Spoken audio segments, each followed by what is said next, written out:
അപ്പോൾ കൂട്ടുകാരെ ഇന്ന് തിരുവോണം കേട്ടോ. നൈറ്റ് ഔട്ട് കഴിഞ്ഞ് ഞാൻ വീട്ടിലേക്ക് പോകുന്ന വഴിയാണ്. വണ്ടി ഓടിച്ച് പോകുന്നതുകൊണ്ട് എനിക്ക് നല്ല ഉറക്കം തോന്നുന്നുണ്ട്. അതുകൊണ്ട് പോണ വഴിക്ക് ചായ കുടിച്ചിട്ടാണ് പോണേ.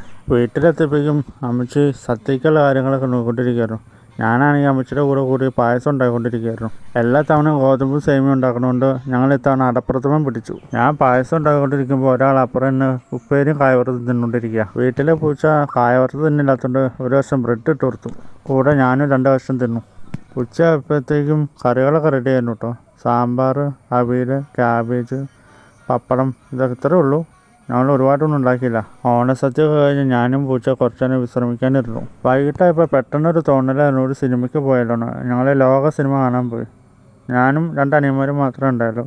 അപ്പനും അമ്മയും വന്നില്ല. മാസത്തിൽ കൂടി പോയി ഒറ്റ തവണ സിനിമയ്ക്ക് പോകാറുള്ളൂ. അതേ പിന്നെ പോകാറില്ല. എല്ലാ മാസവും ഒരു തവണയെങ്കിലും പോകും. അങ്ങനെ സിനിമ കഴിഞ്ഞ് ഞങ്ങൾ വീട്ടിലേക്ക് തിരിക്കുകയാണ്. Tata bye bye.